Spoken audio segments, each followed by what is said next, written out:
Actually, we're going to talk about lost civilization today. Oh, Paul goes to one that is hypothetically could be. You ever heard of the city of Troy or the Trojan War? no. Ever heard of the Adventure of Odyssey or the Iliad? No. Achilles. Achilles, the guy that can only get killed by his ankle. No. Yeah, because his mother dipped him inside of this brook that makes you invincible, but she had to hold on by his Ankle. his ankle. So that is the one Yeah, place. she was holding on to him by the heel of his foot, and so that was the only place that didn't get dipped. And that's how he got killed. Oh. Yeah, I know.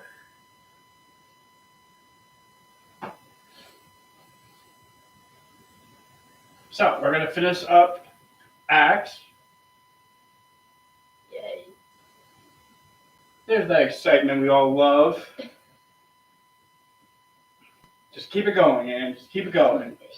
Mission is through Asia Minor and then into ancient Greece. And then the third mission is through that same territory.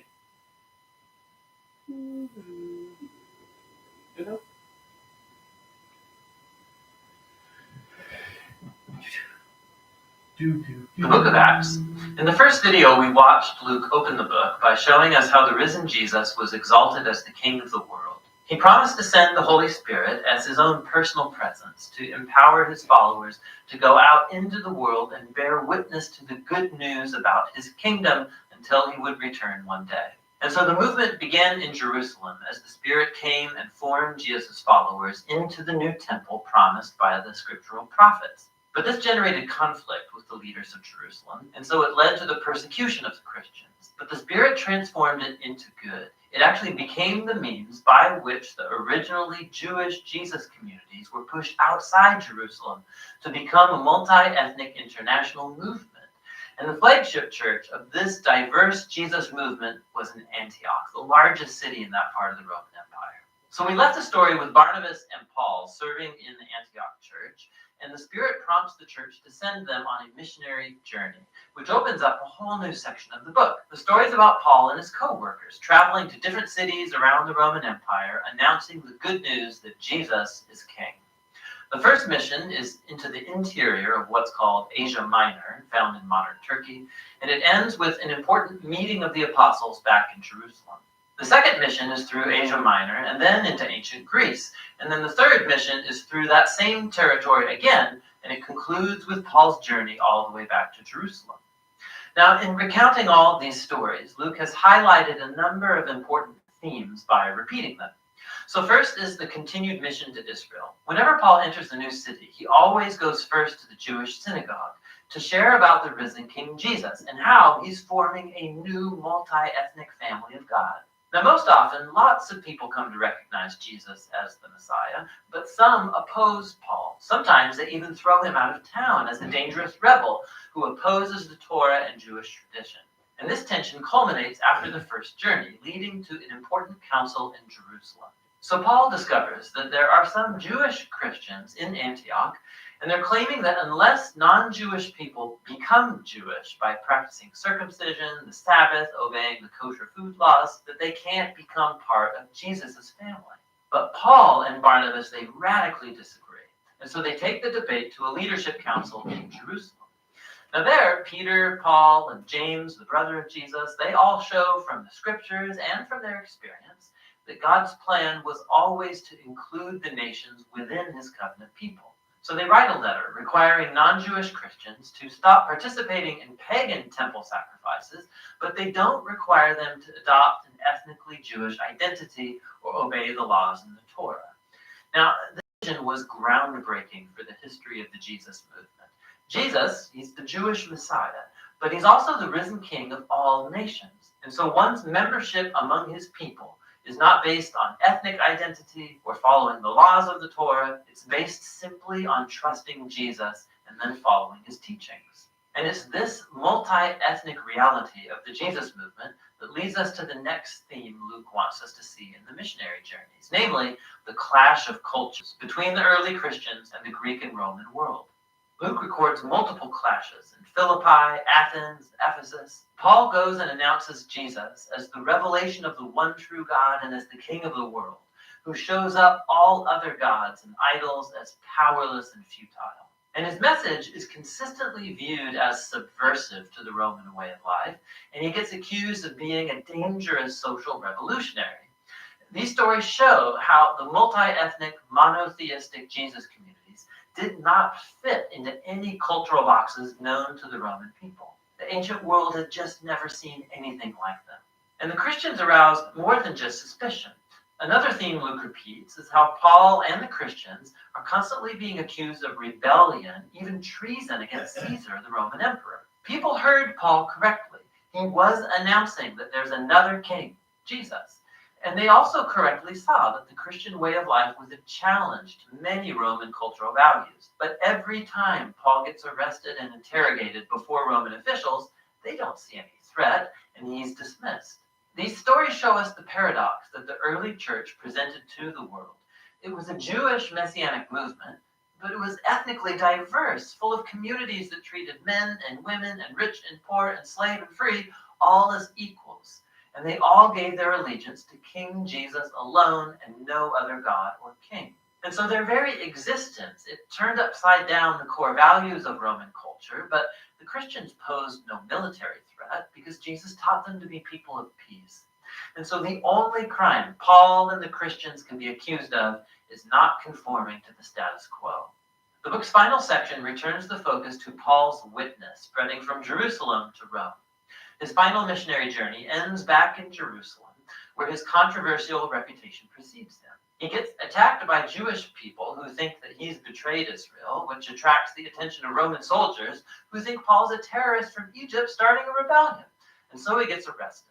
From here, Paul is put on trial, first before the Jewish leaders of the Sanhedrin in Jerusalem, but then before a series of Roman leaders in Caesarea. There's Governor Felix, who puts Paul off for the next governor, Festus, who eventually brings Paul before King Agrippa. He ends up in prison for years, even though at each trial the charges never stick to him, because all he's doing is announcing that his hope in the resurrection has been fulfilled in King Jesus. This is hardly a crime. But at this point, the Roman legal machine can't just turn him away, and so Paul ends up appealing to Rome's highest court. Now, you would think that all this prison time would be a setback for Paul, because his heartbeat is to be on the road starting new Jesus communities. But the Spirit orchestrates everything for good in this book. And so the imprisonment gives Paul time to have his most important apostolic letters written. And these become the way that his missionary legacy is carried on long after he dies. Eventually, Paul was transferred as a prisoner to Rome, and after a terrifying near-death voyage across the Mediterranean, Paul ends up in house arrest in Rome, awaiting his delayed trial. And so he's able to host, in quite a nice house, regular meetings that reach Jews and Gentiles. And the book's final words are about how Paul is announcing the kingdom of God and boldly teaching all about the Lord, Jesus, the Messiah, totally unhindered, all happening right under Caesar's nose in Rome. The unified work of Luke, Acts, it does so much more than give us a history of Jesus and the early church. He's showing how the kingdom of God came on earth as in heaven, through Jesus' life, death, and resurrection, through the coming of his Spirit, to empower the church to bear witness from Jerusalem to the ends of the earth. And as Luke has told this story, he's given us scores of examples of what faithfulness to King Jesus looks like. It looks like sharing the good news of the risen King Jesus in word and in action. It means forming diverse Jesus communities where people of all kinds come together, where they're treated equally and give allegiance to King Jesus and live by his teachings. And all of this is done by trusting in the power and the guidance of the Spirit to lead the way forward. And that's what the book of Acts is all about.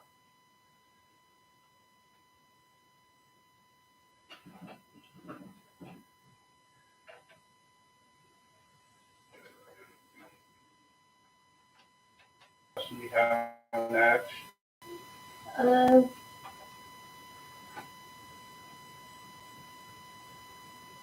no, I don't remember.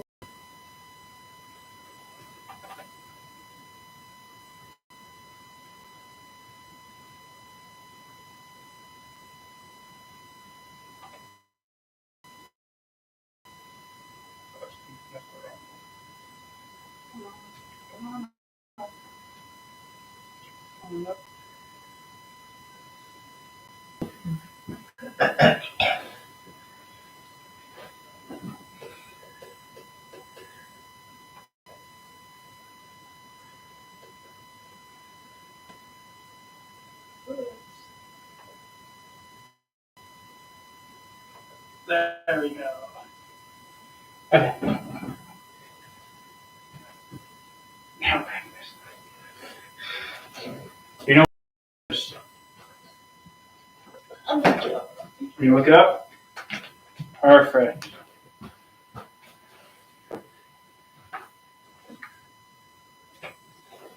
Except this water.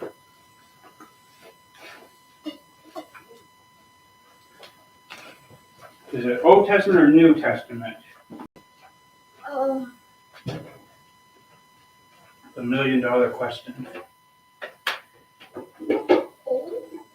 Think it's old? Why do you think old? Oh, let's just put my heads in. Yeah, it's new. Oh gosh. It's right after the book of John.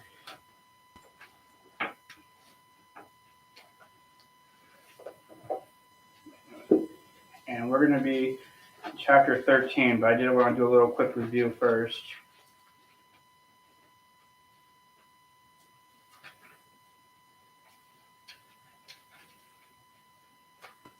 So, as I said before, previous video and previous time, there are two views of this book. You know, well, you weren't here anyways, right? So, some churches focus on it as a history of the early church, and some focus it's a history, but it's also how the church should be today. And that's when Cam asked me what you view, and I say I view it here, just because there's certain things I don't see in the Old Testament, and that time I don't see happening that much. Right. So, major places, we're going to be all over this place, and then some. We're going to be talking about Paul's mission trip. So this is his first mission trip. This is what we call modern day Turkey. You know where that is? In It's technically part of two different continents.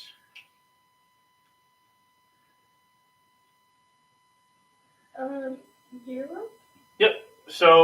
So technically they kind of cut it in half. So like this half is like Europe, this half is like Asia, but it's Europe, Asia. If you do world sports, their soccer team plays in the European competitions and not in the Asian competitions. So this is his second trip, and that is what we believe is to be modern day city of Troy, which we talked about. Paul's third trip, and then we don't know if this was his last trip, but his fourth trip, and we do not know about this part though. We do know that he ended up in Rome, but we don't know if he left Rome or whatnot. Okay, so it's the fifth book. So we went on through all of this. I asked what apostles was. Do you know what an apostle is?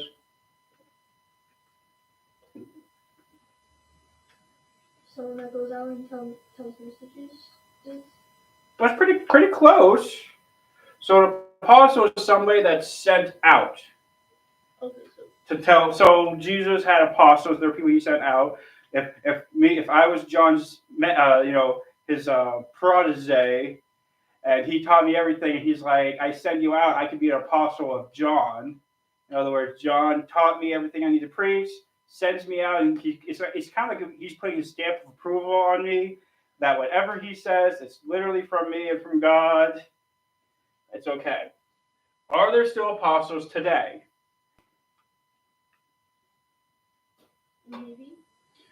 Well, in the concept I said there could be.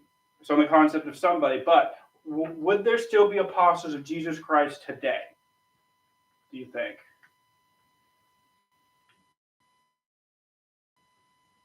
No. No. So some of the things is to be an apostle in the Acts, you had to see Jesus from when he got baptized by his cousin. You had to be around for all of his service time. So those 3 years, you had to see him die, and you had to see him resurrect and ascend into heaven. So I don't think, unless we have a time machine, any of us are going to go back in time Yeah, and then there's witness every single one of those events. So, like we said, Paul is one of those mystery, because he's an apostle. So he's one of those mystery people that were like, some people say he's not, but the fact is his age and the time from Jesus' death to his transform to becoming a Christian, he probably interacted with Jesus, not in a personal way, but like from a distance kind of way. And also Jesus came down and spoke with him and taught him too. So he talked about the Holy Spirit, tongues. So some people think tongues is a prayer language or a Bible language. We believe tongues to be languages that are real, like English, German, Japanese. Wait, yeah, you were here for this one because I gave you Japanese. I gave Cam German. I gave Colton French.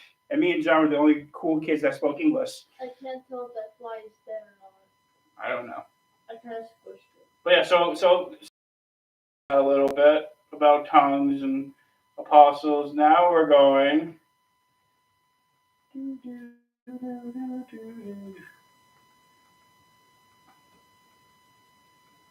Horses. More horses. A lot of horses. Excuse me.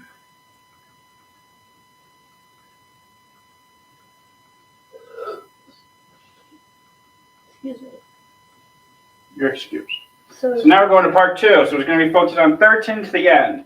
So, first 3 verses of 13, Saul, they call him Saul in some parts, Saul and Barnabas are commissioned to go out. So they're in Antioch, which is in modern day Syria, and they're like, no, you got to go out. We're going to send you out to preach, to do special work.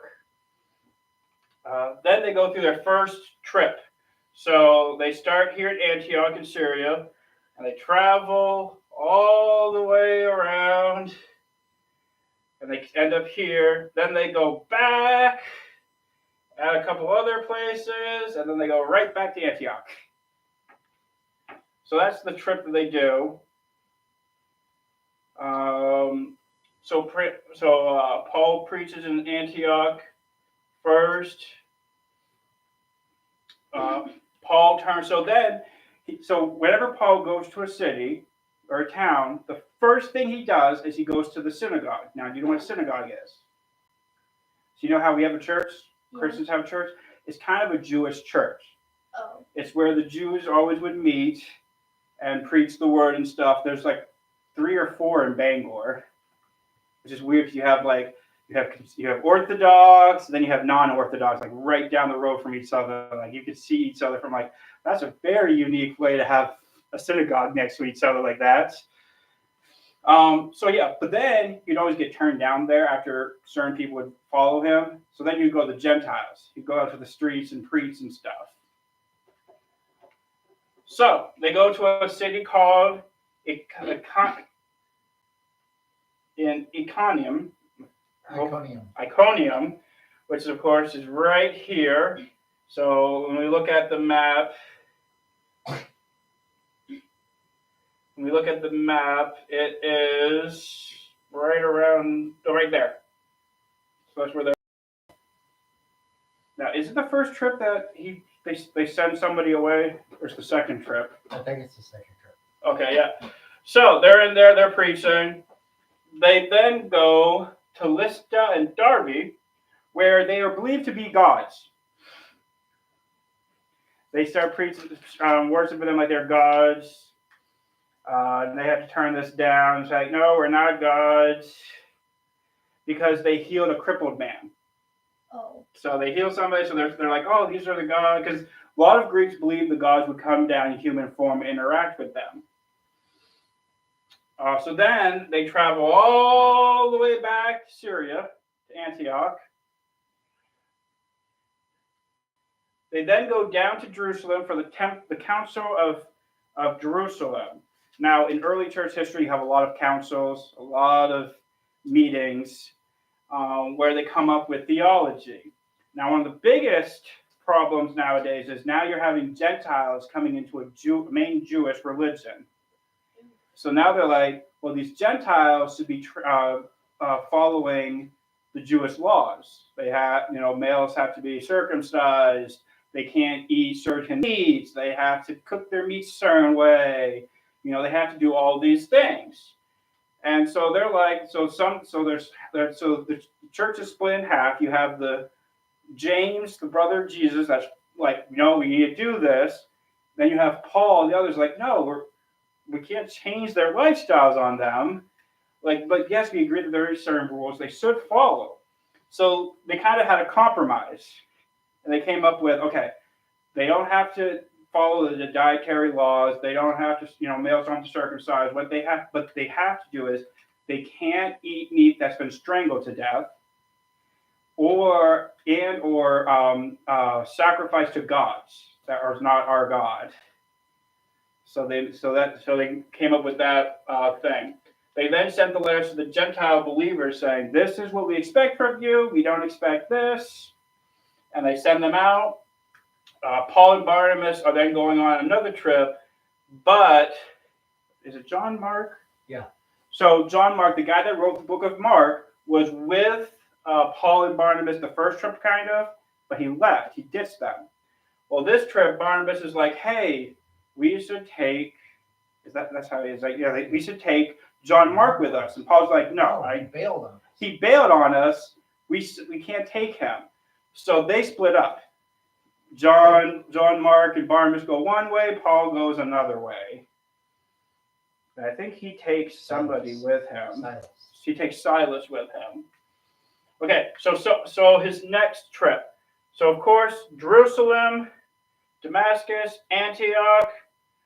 He then goes to his hometown of Tarsus, goes back to Derbe, Lystra, Iconium, the Antioch of Asia, which makes me always confused.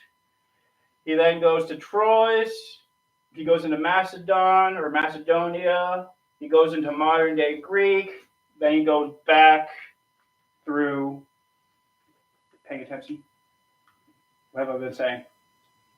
Put that away if you're not paying attention then. Something through. Okay. So on his way around, he gets a vision of a man from Macedonia asking Saul to come to his country to preach to them. So he then goes to Macedonia. He meets a young woman named Lydia of Philippi who believes in Jesus. She is very well known because she makes purple dyes, which back then was very important. Paul and Silas then get arrested. During this arrest, they bring the roof down. They are singing and praising God, and during the night there's a big earthquake, and all the doors open, and all the chains on everybody gets free.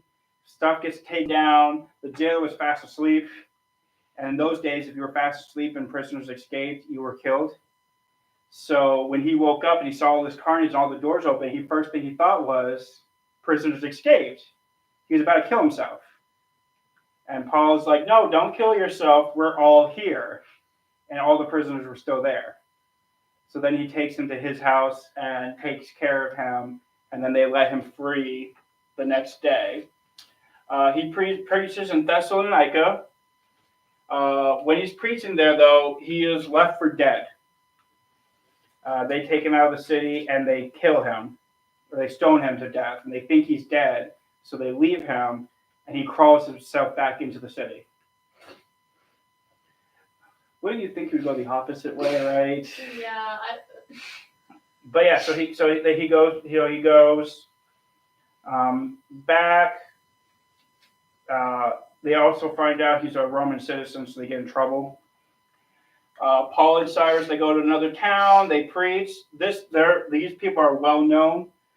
They weren't people that just believed what Saul and Silas was preaching. They actually looked through the Old Testament to see if it was actually true. He then goes to the city of Athens, which you must know where Athens is. Where's Athens? It's the capital of Greece. And it's still the capital of Greece to this day. In Greece, they have these alleyways with all their gods and other people's gods. And he sees one of these altars has no god on it, which is very unique for a god for communities that have idols. And well, what he reads is to the unknown God. So he uses this to his advantage. He goes up to the Mount of Mars, where a lot of people, because Athens is known as a philosophy town, like people would literally sit for hours on days just discussing life, philosophy. And so he'd go up to these meetings. He's like, "Hey, I see how religious you guys are. You're great with religion and stuff, and I see you have a temple to the unknown God. Well, let me tell you about this unknown God." He's like, he's very well known. And so he talks to them about this, and he uses their own stuff to help them, their own views and stuff. He then meets Priscilla and Aquila, which we'll learn a little bit about in Romans, because he sends greetings to them. They're tent makers, and that's what Paul kind of was too, and so he worked with them. Paul then returns back to Antioch of Syria again, because that's his name. He then goes and causes a commotion in Ephesus. Now, Ephesus is in modern-day Turkey. It is the second biggest city at those times. And it had a big temple to Athena, which is the main god for Athens, but they also made one in Ephesus. And most of the temples still actually up to this day. Well, a lot of people made money off of her, selling her little idols and stuff. And so they call, they're like, "No, you shouldn't be doing this." And they're preaching and stuff, and the people get upset. So they cause a problem with him. And he's performing miracles and stuff. And they're like sorcery and all this stuff, and they're hollering. And yeah, so then they cause riots. I don't have that one, I guess. So yeah, so they have I do technically have that. So they cause riots in the city, and they blame Paul and Silas for this. So he's back in Antioch. He then goes on his third mission trip, and it's more of he's going back. As you can see, he's going back to Troas. He's going back to Philippi, Thessalonica, Corinth, Ephesus. He's going back. He has a couple extra cities, but most of his trips, he likes to go back to some of the towns he started before. And he's usually spending a year in each town. Because he wants to make sure that they're well prepared, so when he leaves, they're ready. So he goes back to Ephesus. Ministers in Ephesus again, or the riots of Ephesus. Okay, Paul then goes back to Macedonia and Greece, so he goes through all these towns.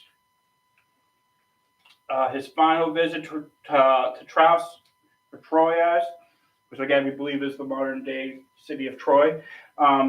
He is preaching all night because he knows this is his final day there, and it's probably his final time there. So he's like, "I'm just going to preach." Well, a little boy is sitting on the windowsill with an open window, 3 stories up. This ain't gonna well. And after staying up all day to hear somebody preaching, going into the night, what do you think would happen?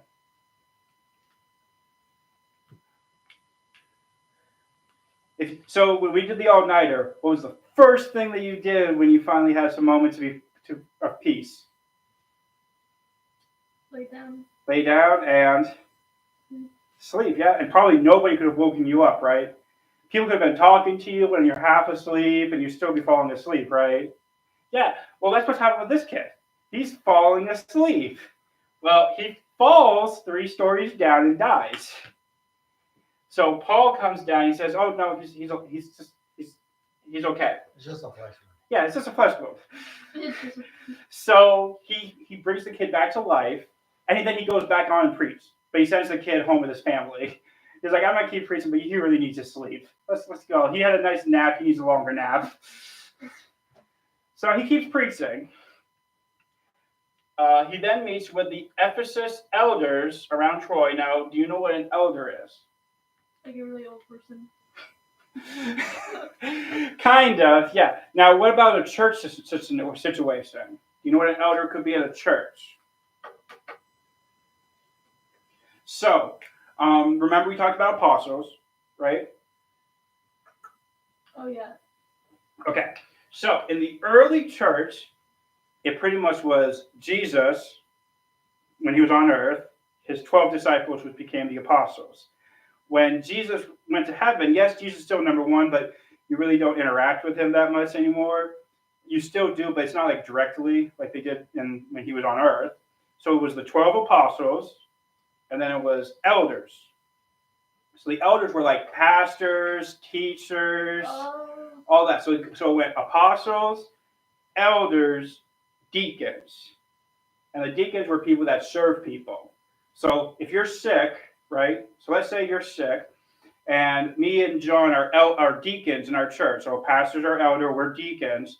Our job would be to visit you. Because usually when you had like one elder or a couple elders in a church, and one church was pretty much the whole town. So like that's a lot of people to interact with. So what they would do is they had deacons that would go and check on people that needed it. And then the elders would go if they really need to. Kind of like we do nowadays, where our pastor sometimes will go to people's house to visit with them, but sometimes it might be the elders that do it. So yeah, so in other words, these are like the pastors of the whole town of Ephesus coming to visit him. And we're going to get more into that when we get into the epistles. His journey to Jerusalem. So then he goes to Jerusalem. And so he goes there. So when he arrives in Jerusalem, the Jews aren't really happy with him. They're kind of starting riots, kind of. They're saying that he's against, the law. He is against God. He's telling Jews, you don't have to obey, the Old Testament laws anymore. And so James, Jesus' brother, and others came to him and says, there's all these problems. We want you to show that you still follow the law. We have some men that are going to get purified. Why don't you go with them? To be purified means you would shave your head in the temple. So he's like, okay, I'll do that. Because he wasn't against the law. He was against it being forced on Gentiles. But he would also break I got into an argument with somebody. I'm like, I think Paul probably broke the Jewish laws by eating with Gentiles. Because he probably didn't go around and be like, hey, what's that? Is that kosher? Is that... He probably just ate what they gave him. Now, he followed the law, because later on in the epistles, he says, to a Jew, I'm a Jew, to a Gentile, I'm a Gentile. So he would interact where however he was. But yeah, so he decided to go with them to get purified. When he's going, though, some people from one of those cities he's been in notices him and starts a commotion, saying he's bringing Gentiles to the temple, He's causing all these problems. He's throwing away the law. He has no love for God. So people want to kill him. So they're going after him. So while the Romans think he's some guy from Egypt that's a terrorist. So they grab him and they arrest him. And they're trying to figure out what's going on. And so when they get arrested, once they finally figure out he's not who they think, but the Romans still take him for safety, he asks the general or the commander, can I speak to the people? They're like, yeah. So he speaks to the people, tells them, hey, I'm not against the law. This is what I'm doing. He then is sent to go get whipped. Now, he is a Roman citizen. Now, they don't know that. They think he's some Jew that is with no one. Now, a Roman citizen cannot be executed, beaten, tortured, or put in prison without being publicly heard by a Roman authority. So when they're about to whip him, he kind of whispers in the guy, aren't you not supposed to whip a Roman citizen? He's like, I'm a Roman citizen. So they run to the commander. The commander comes. He's like, you're a Roman citizen? Like, yeah. He's like, well, I'm a Roman citizen. He's like, yeah, but the difference is I was born a Roman citizen. You were probably given it to it by being in the army. So they couldn't do anything. They had to arrest him only. So he is then brought to the High Council. They talk with him. They interact with him. They're putting him on trials. And it pretty much takes a couple chapters for that. Later, the Jewish people were like, we want to kill him. So we're going to go to the Roman leader, and we're going to tell him, bring him back to the High Council. We want to talk to him. And on the way there, we're going to ambush him and kill him. Well, Paul's nephew finds out about it, rushes to Paul, because Paul has access to people. And he tells them, and he says, go to the commander and tell him. So they send him to the commander. He tells them. He then, this is the funny part, for one guy, they put a lot of army men on to guard him. Because if you look through this section, they literally go by how many men they had to use to guard Paul. They said, so then the commander called two of his officers and ordered, get 200 soldiers ready to leave for Caesarea at 9 o'clock tonight. Also take 200 spearmen, so that's another 200 men, and 70 mounted troops. That's 470 people, not including officers, because you probably have the two officers. And then they said, provide horses for Paul to ride and get him safely to Governor Felix. So they knew that this was, we got to protect this guy. So that's why I kind of like this picture. Kind of cool because it says you have all this army in the back for this one guy. And I'm not saying Caesarea, because Caesarea is a long trip north. It's one of the big cities right on the Mediterranean. But still, you'd think 200 men would be definitely just enough. So he gets there and he speaks with Felix. And Felix is kind of getting near the end of his thing, and he kind of likes Paul. So he's like, here, put him to arrest, but let him have visitors, take care of him. And he interacts, and he's kind of interested with Paul to the point where he has him come in privately and speak with him, to the point where Paul scares him by telling him what he believes and what, all that. So he kind of puts him away. Well, then the new guy comes in, Festus. He takes over for Felix, and he brings Paul, and he brings the people that are going against him. And he's like, I can't find anything wrong with this guy. But Paul then says, I'm a Roman citizen. I want to go see Caesar. Being a Roman citizen, if your case takes so long, you could be like, I want to bring my case to Caesar. So you had to grant it no matter what. So they do that. Well, the governor has no idea how to write this to Caesar. He's like, how do I write this? Like, usually, hey, crime against the state, crime against, the government, something. But with him, he couldn't figure out what to write. So he has his friend, King Agrippa, and they interact with Paul. I think at this point, Agrippa says, if it was you, I wouldn't have brought you to Caesar. Like I would have said, you're free. But the fact that you called for Caesar, we got to obey that. He then, so this is Caesarea, then goes to Sidon. Then he travels all the way to Rome. But you can see that's literally the other side, pretty much not even halfway, almost all the way to the end of the Mediterranean Sea. During that trip, he gets a major storm. During this storm, there's a shipwreck, and he gets stuck on the island for the winter. So he's on the island of Malta. Now, has anyone ever been bitten by a poisonous snake? But you know what happens when you get bit by a poisonous snake, right? Yeah, you still die. Yeah. So the people on the island notice the shipwreck. They start building fires. Well, Paul is doing his best getting firewood, right? Well, a snake was near the fire because it was looking for heat. It snuck out and bit Paul right on the hand. And he just wiggled it off like it was nothing. And the people are like, he's a murderer. The shipwreck didn't kill him. The gods are going to kill him through the poison snake. Well, they're waiting, and he doesn't get killed at all. He doesn't die, nothing. And they're like, is this guy a god? Like, what the heck? He should have been dead. You should have seen him slowly, like. So they then take care of him. He then arrives in Rome, and he's under house arrest. So he's allowed visitors. So people are coming to visit him. He's got Luke that comes, we believe Luke came to visit him, Barnabas, all these other people. And like I said, when we get into the letters, he will literally say, hey, come visit me.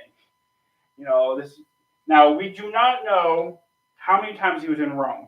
All we know is one time through Acts. Some people believe he was there twice. This was one case, and he got dismissed and went away, and then another case later on, then he was beheaded. So we don't know that. He preaches in his home with the guards and stuff, which is. I'm in my garden snake. Dirt.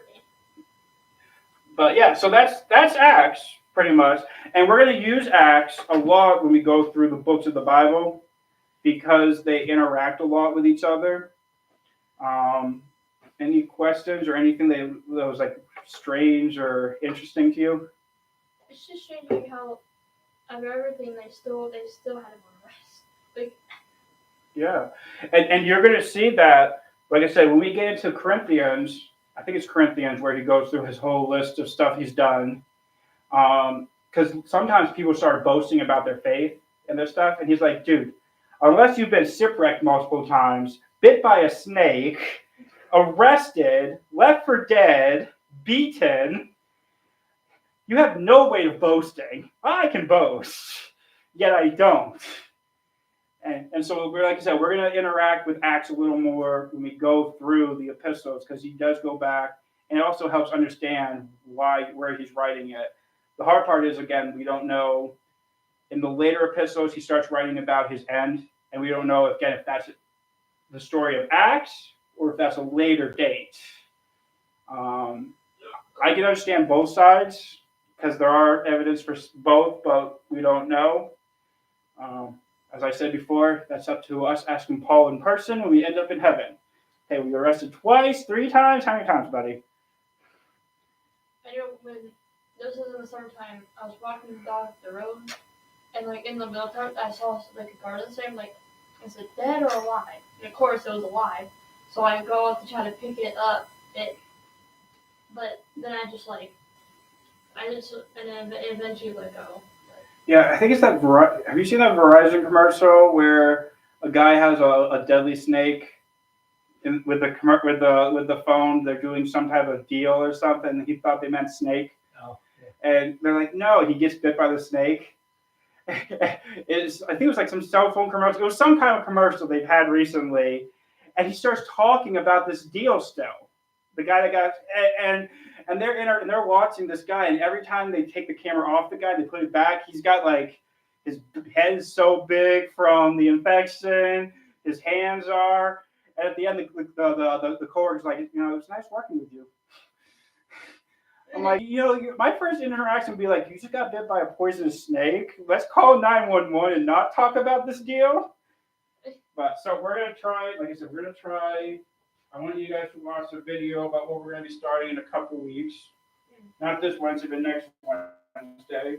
And of course, I'm trying to pick the snake up, and I put my shoe on it so it doesn't move around so much because it was angry. And normally you grab by the tail behind their head and they can't get you. It took me a couple tries, but I eventually got it. And of course, Kylie is trying to go towards the snake, and the snake's trying to bite the dog. Like, Kylie, get away from the snake.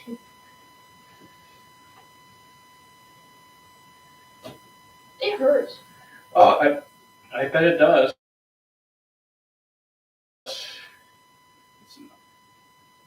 It's like, oh, there's a snake on my hand. Normally I just wait until it let go. But it was a garden snake, so it didn't hurt. I mean, I'm glad we don't have poisonous snakes in Maine. I think somebody said they're slowly moving up. Oh no, none.